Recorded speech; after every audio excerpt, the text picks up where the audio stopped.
Stormgate, The Code, Brink Era Book Two, a story by Jack Bentele. Narrated by Lauren King. Preface. The events of this story intertwine with the e-novella Beyond the Brink, Stormgate Brink Era Book 1. We recommend that you read it first.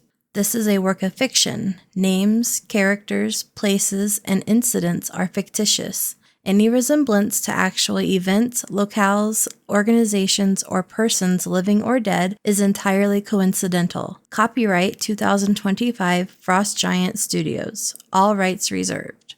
No part of this novella may be used or reproduced in any manner whatsoever without written permission, except in the case of brief quotations embodied in articles, reviews, wikis, and other Stormgate player resources. Stormgate and the Stormgate logo are trademarks of Frost Giant Studios, Inc., published by Frost Giant Studios, Inc.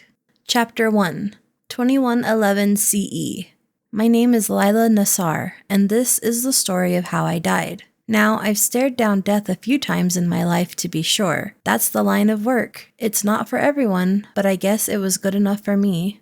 I was born with the world's demise already diagnosed as degenerative. Sure, there was Sigma, but my hometown didn't see much benefit from that initiative. The future never quite came to Detroit. The wave of funding that revitalized the country's central plains sputtered out as it stretched toward the lakes up north. Our people could leave to find new opportunities, but it always had a cost I've since paid in full. If I had never left home, maybe I wouldn't now be writing my last will and testament. Maybe I never would have looked into the eye of the storm. But what's the use in wondering? I've made my choices. All I can do now is write them down and see if they damned me. My first real brush with the Reaper came after I completed my postgraduate studies and accepted a research tenure with a Sigma laboratory based out of a skyscraper in downtown Los Angeles. Our goal was to harness the energy-rich potential of what was known as pop fame molecules, derived from certain bacteria. Sigma scientists had recently developed a large-scale production technique for these molecules aimed to generate enough for feasible, clean-burning biofuels.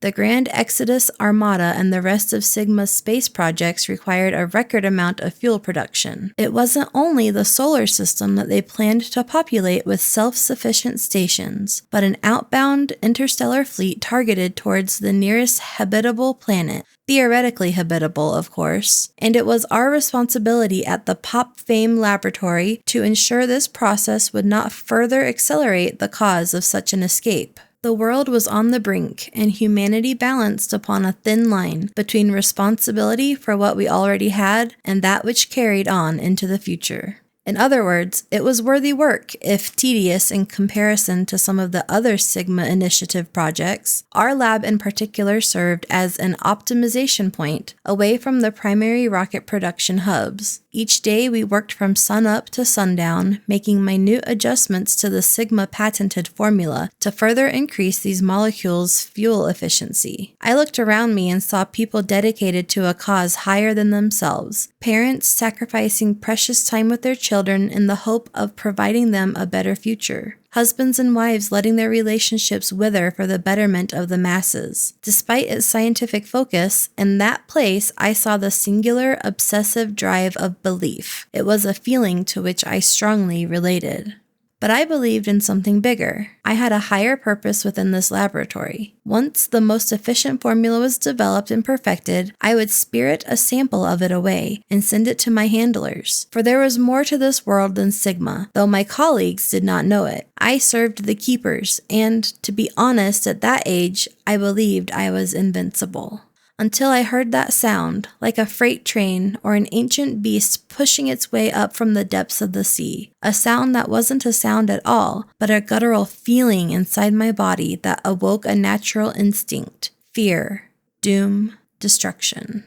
I think that's when it hit the first building. All I know is that by the time I turned around to face the wide bank of windows at the far end of our lab, the skyscraper 3 blocks away was obscured behind a swirling vortex of glass, concrete, and sheer chaotic airflow, and it was closing in fast.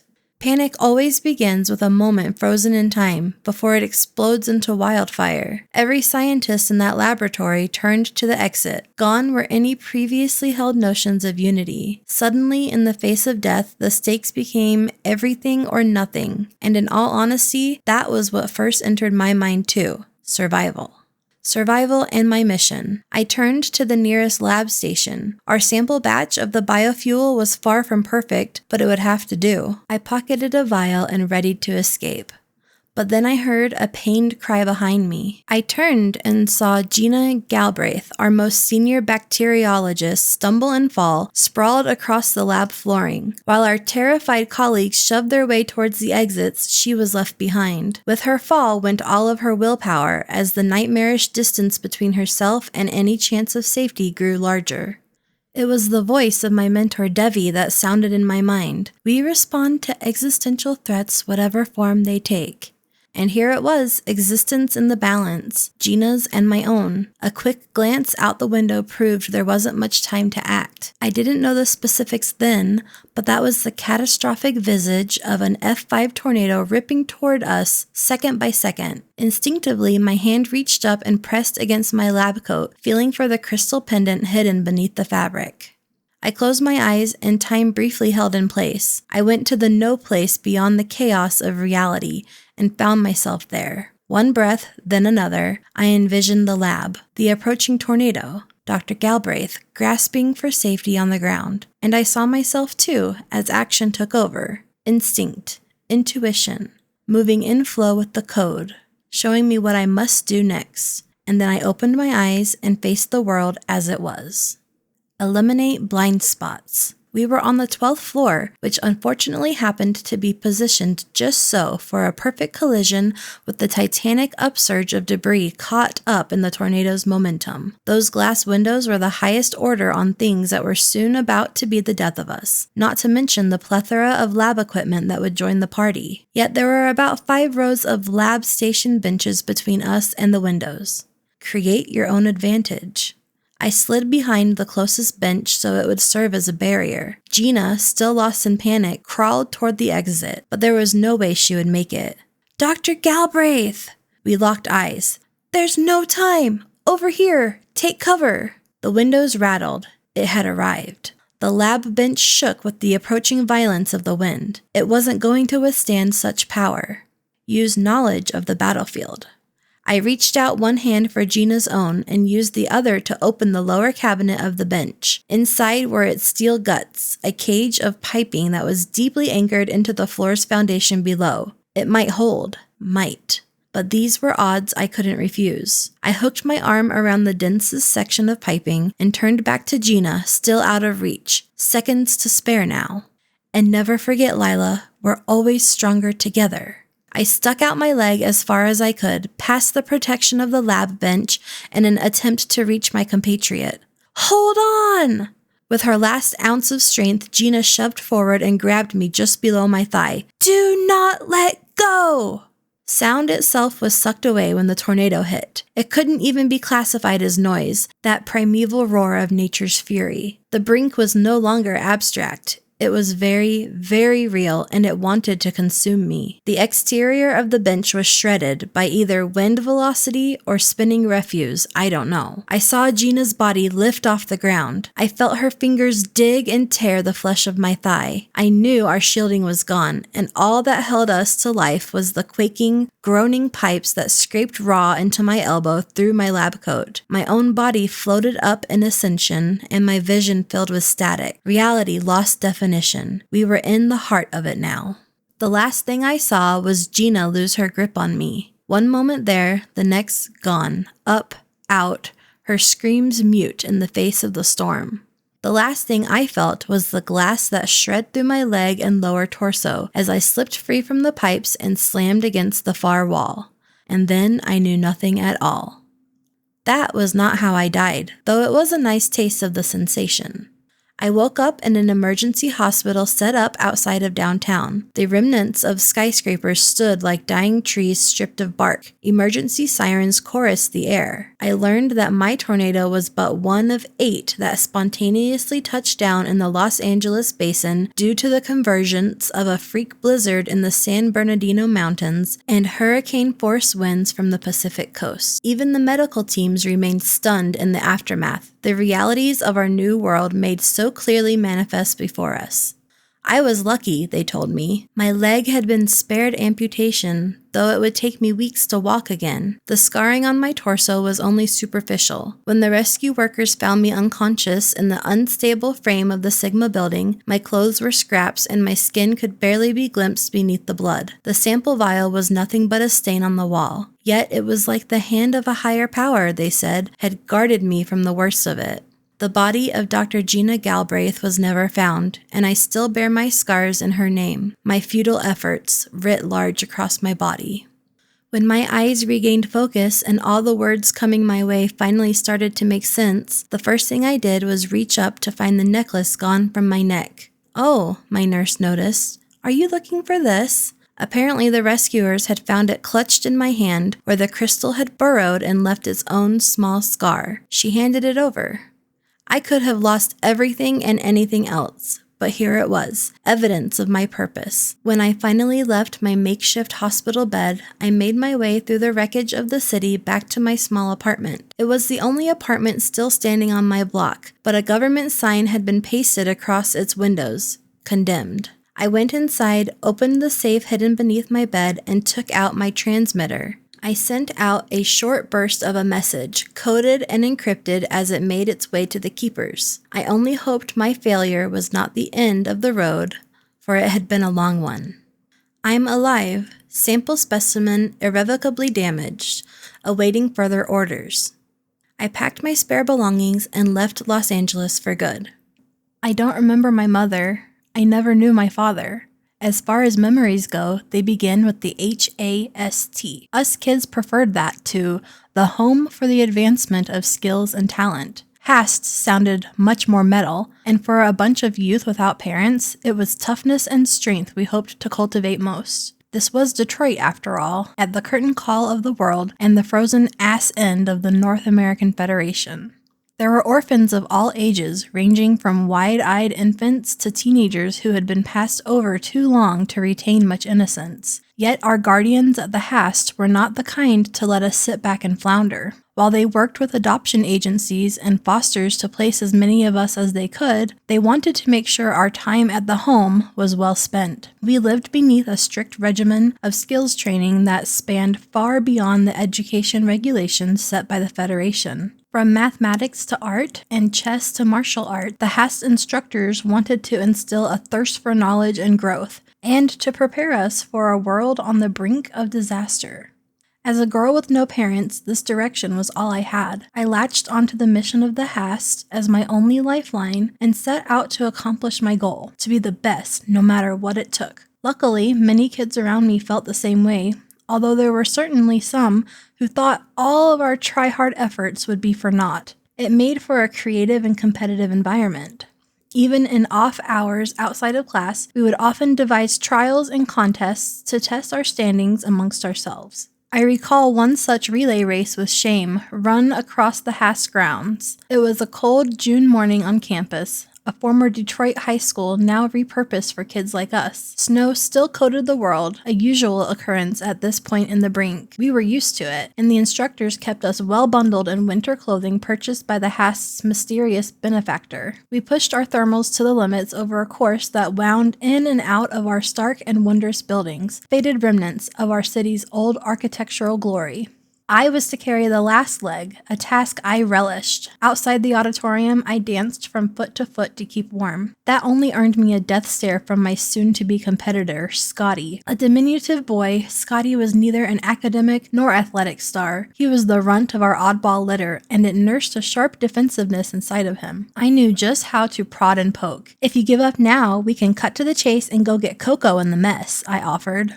He didn't like that. When our relay partners reached us, Scotty's team made it first. He took off in a dead sprint around the auditorium and into our history hall. I smiled at the challenge. I saw my bunkmate Kate turn the corner, red in the face. As soon as the baton reached my hand, I was driven by a single purpose. My long strides soon caught up to Scotty as we reached the stairs to the second floor and the final dash to the finish line. I winked as I passed him by and took the first step, the second, the third.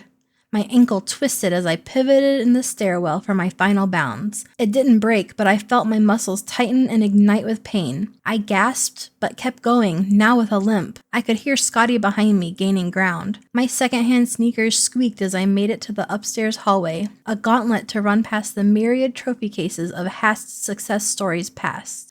I was slowing down. Even the heaving Scotty would be able to catch me now. I didn't need to turn around. He knew it too. I could feel the smile on his face. I could imagine the disappointment of my teammates. I saw so clearly how I was going to lose. Call it instinct, call it deceit, call it what you will, but as we passed one of the racks of gleaming trophies, I stuck out my arm and toppled it. It spilled out across the hall behind me, catching Scotty by surprise. "Hey, that's not fair!" And then he tripped and fell. While my finish wasn't fast, I got there first. Kate and the rest of the kids soon found us. My team surrounded me, lifted me up, and praised me for my wit, my cunning, my victory. At that moment, I even felt proud of my tactics, justified. So no, I was not always the heroic type, but I was the one who got the job done, no matter what. That was what mattered most, right? It was Devi who made me think otherwise. She called her class the Way of Focus, but the rest of us had a different name for it, Fight Club. Every kid who reached age 12 without leaving the home attended Devi's class. Before then, it was spoken about in hushed whispers. We'd watch kids leave the class with black eyes, busted bones, and tear-stained faces. When it was finally my time to attend, I boiled with excitement and anxiety alike. Yet upon stepping into Devi's dojo, there was nothing but peace. It was Spartan and devoid of much style. A well-used mat stretched across the floor, ominously darkened by stains of past battles, with cushions for the students to sit on circling around the room. And there was Devi herself, humbly kneeling before us, simply dressed in gi with her smooth, straight, dark hair tied in a ponytail that draped down her back. "Please, sit." Devi and her teachings were nothing like I expected. Yes, it was martial arts that she taught, and sometimes such lessons ended in pain, but Devi quickly cooled any temper that rose, and soon enough I realized that was the core of her true lesson. She taught us how to fight, how to grapple, to defend, taekwondo, kung fu, judo, wing chun, jiu-jitsu. But Devi's primary lesson was about control, focus, finding a way to guide our souls in periods of stress and imbalance. I soon learned that the tear-stained faces of her students were often caused by inner pain rather than outer, the unearthing of the trauma and feelings of abandonment that haunted us, and the fire inside, the desire that pushed us through everything at the Hast.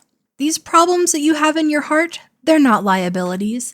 They do not mar you, so dispose of any such notion. They can be harnessed through proper discipline, but at the same time, they are not you.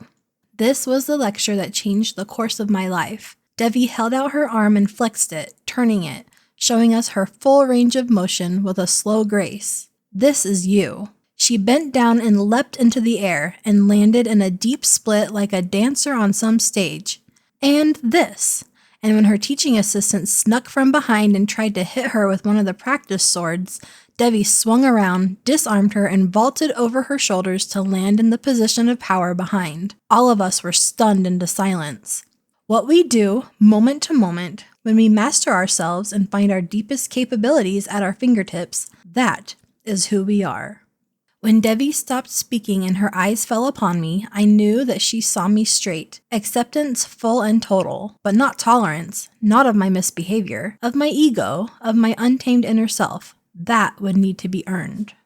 And so I went to work. Outside of classes, I spent my time reading the books that Devi gave to me, practicing my forms, steadying my mind. I even tried apologizing to Scotty and the others that I had wronged over the years, though that particular step was met with mixed success. Looking back on it, I'm not sure how genuine my effort was, or if I was only trying to impress the first adult who seemed to understand me for who I was. Maybe it doesn't matter. I did learn self-discipline, meditation, proper nutrition, philosophy, and yes, Krav Maga. But all of it I did because I wanted Devi to be proud. One evening, she told me to stay behind while the rest of the class departed. At first, I thought I might not be living up to her expectations, but her smile remained gentle and easy as she sat me down across from her on the floor. "Look at your body language, even now," she observed. "Even after how far you have come, I still see the tension in you. Your anger is sublimated into self-criticism and doubt." I tried to erase any sign of it, yet this obviously only made the tension more apparent. I just want you to know that I'm trying to really learn and hear you, to understand. Devi put her hand on mine. "Lila, you're not trying. You're doing it, each and every day, but you can't carry it like a burden." I don't know how else to do it. That was the truth, unvarnished, ugly. When I look inside myself, that fight, that opposition, that need is always there. The second after I gain control, it all burns away again. Devi's eyes seemed pained by my words, but she did not scold me. That's the battle within all of us. It doesn't make you broken, it makes you human. She held up her other hand and opened it. This was the first time I saw the crystal pendant hanging from its silver chain, and the symbol engraved within the blue surface of the stone, like a star within a star. This was given to me years ago by my own teacher in such matters. I was like you.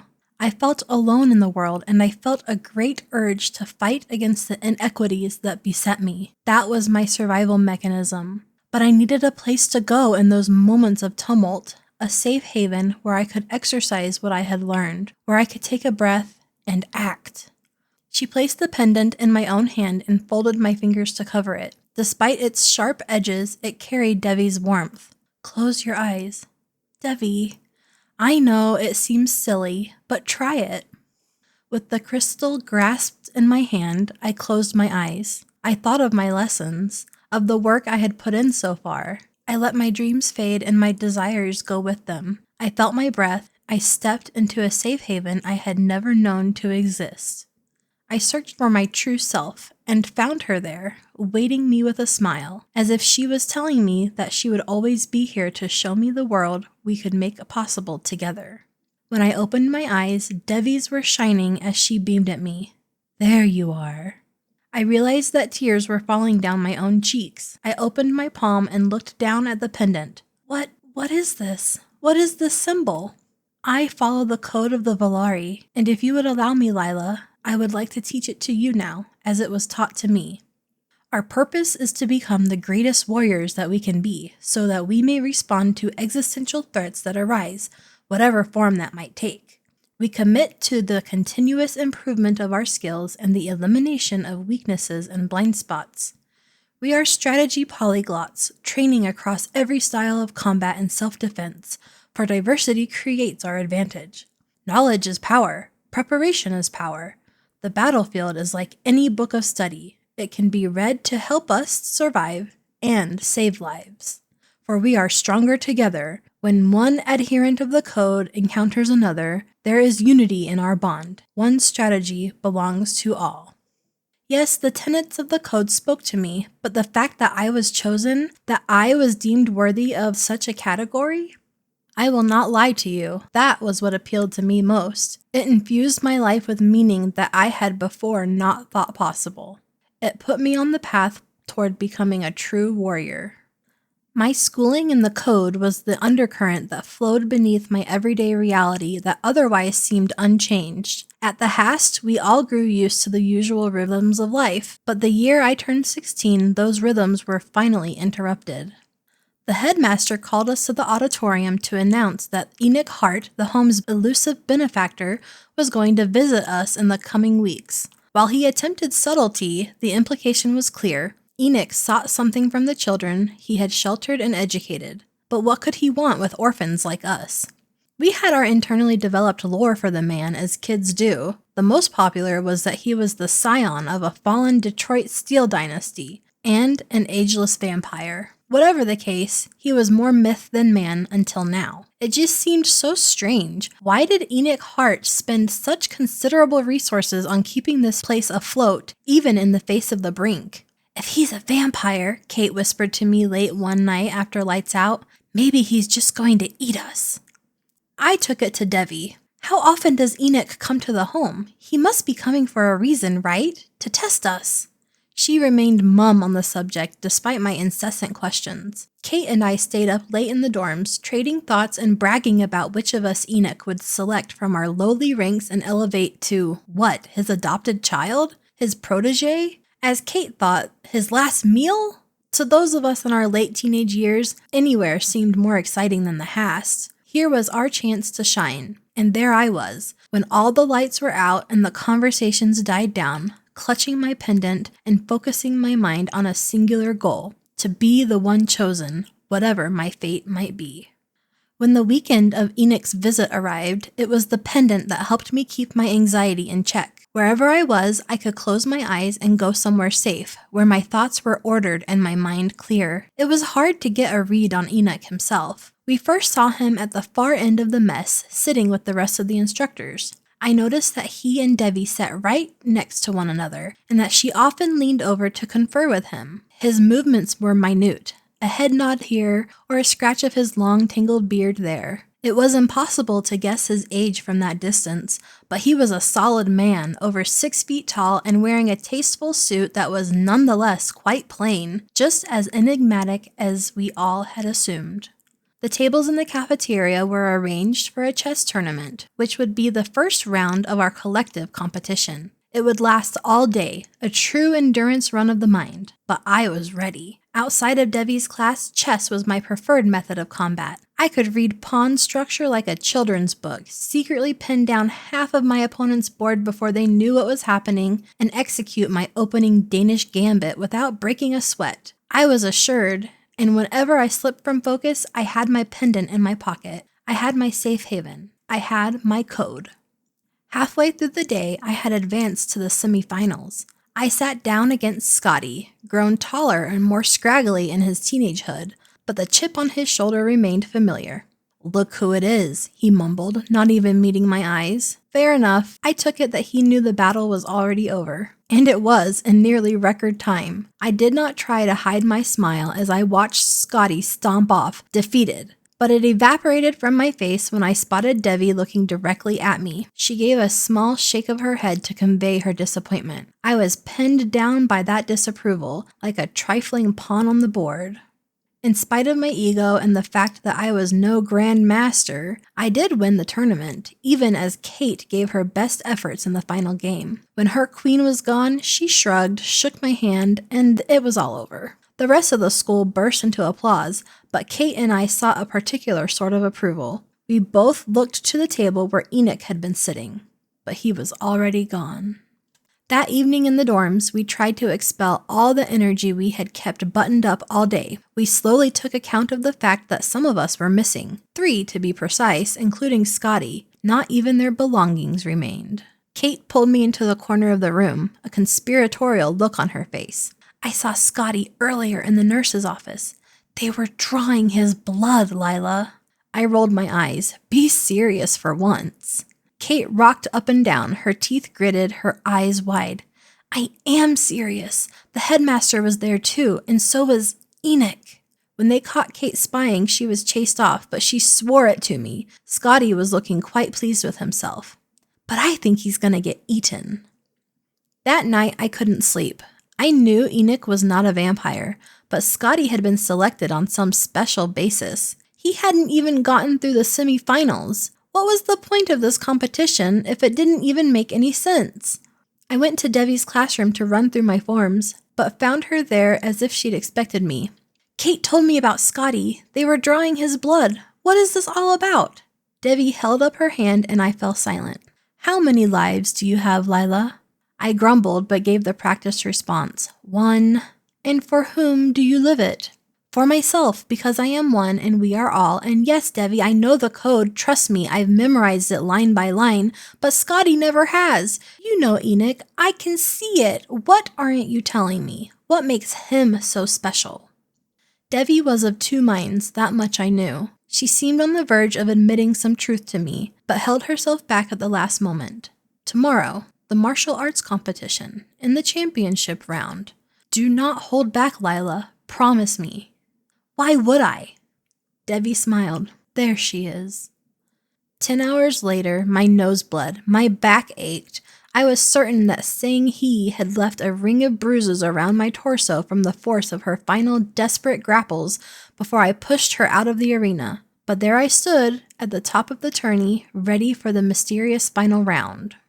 We all had a better look at Enoch now. A special arena had been set up outside on the grounds, and the instructor sat close to the edge to best judge our bouts. He wore the same clothes as the previous day and displayed no hint of emotion in his pale eyes. I still could not gauge his age. He could have been 50 or 70 or yes, perhaps even an ageless vampire, but it was my goal to get some sign of emotion from him before the day was done.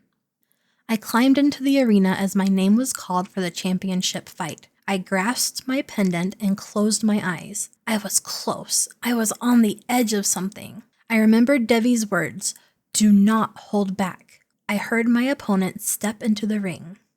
I opened my eyes and Devi stared back at me, calm and steady as always. My mouth dropped, but there was nothing to say. I was surprised, but I wasn't confused. Somehow, this felt right. This felt like what I had been waiting for my entire life.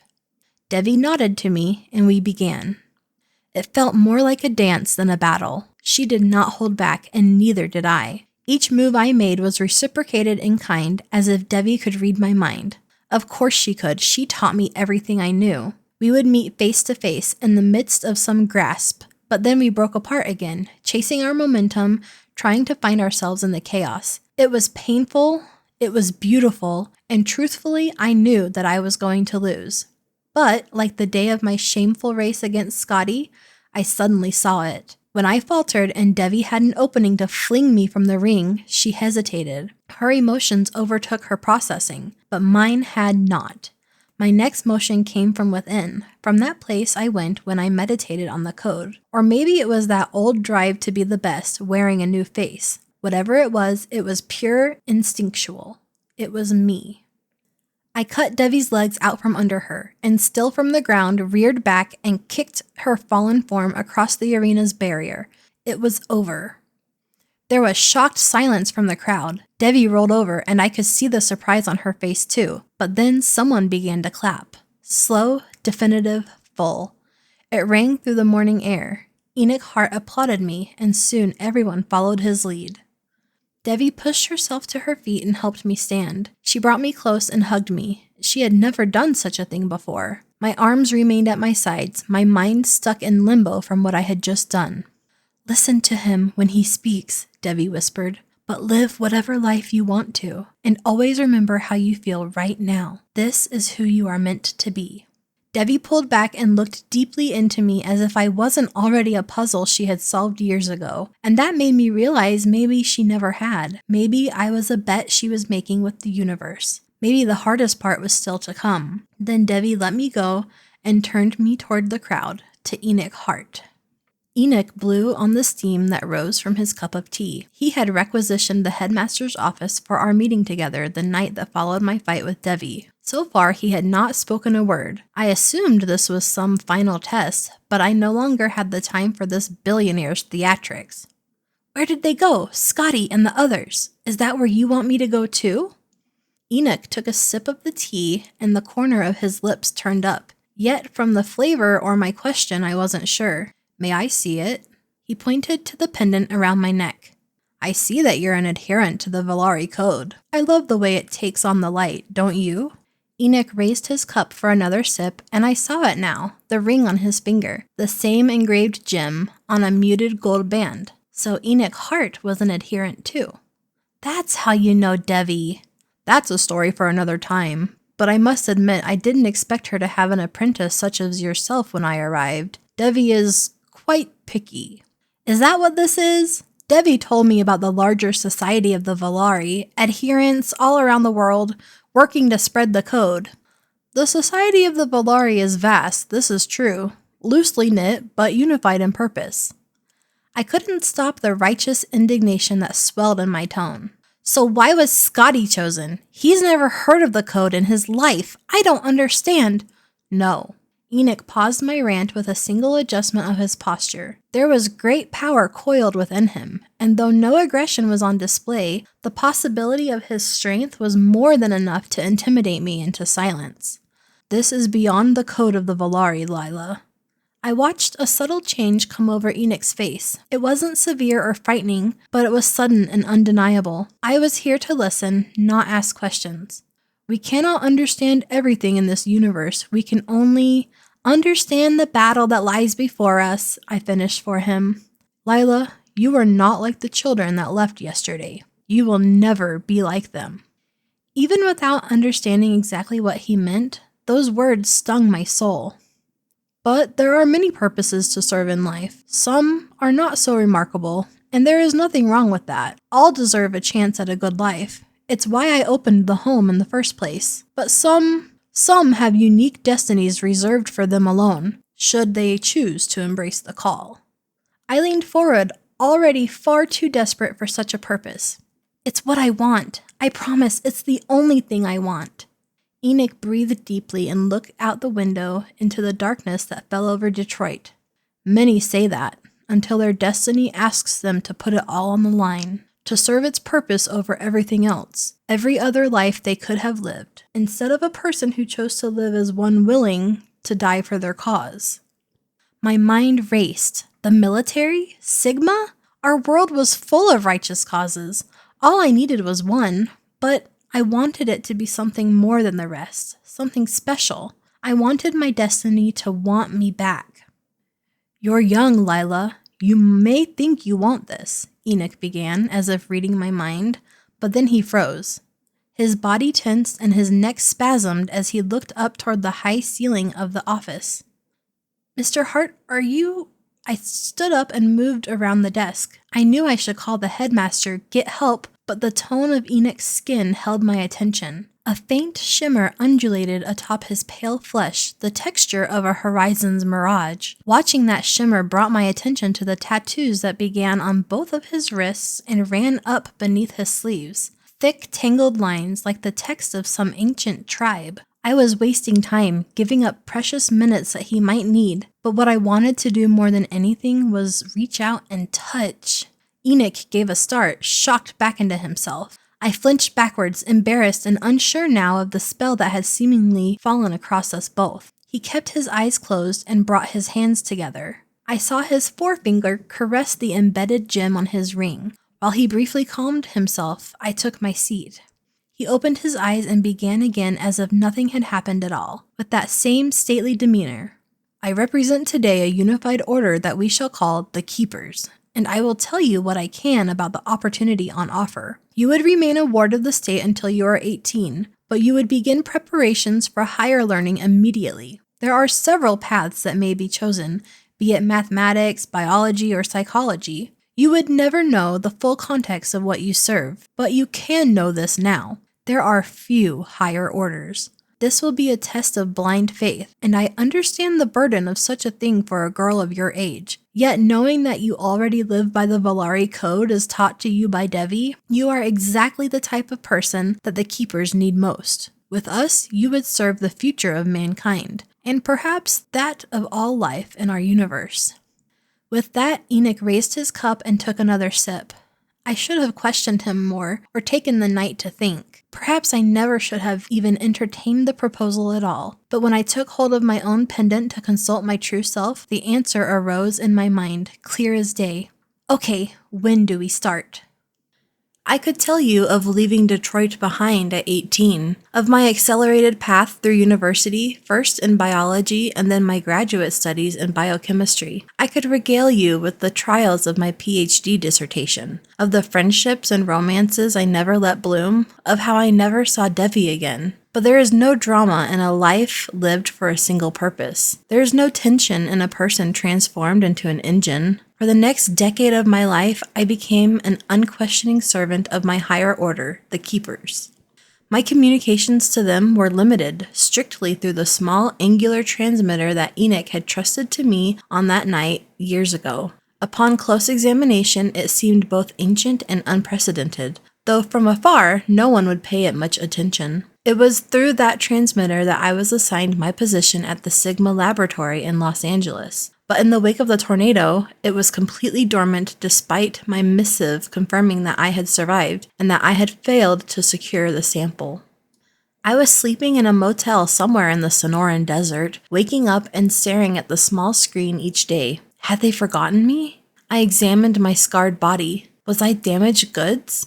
I'll admit I began to spiral. The threads of my life had been wound around the keepers for years, and without such direction, I unspooled. I felt like a little girl again, without direction. I felt like an orphan, lost in an uncertain world. Even my pendant failed to bring me peace. The code slipped away, replaced with a sucking desperation that emptied me to the core. Finally, 3 months after I had sent in my last status report, my transmitter lit up. I scrambled from bed and took in the message from my faceless handlers. Travel to Sigma Central. New position acquired. Instructions to come. It was more than enough for me. Sigma Central was the beating heart of the initiative, where some of their most top-secret projects were developed. It was said to be a wonderland of science and innovation, and now the Keepers had placed me there to be their eyes, to be their hands, to serve the highest order, to live with purpose, and, if need be, to die for a cause I could never understand.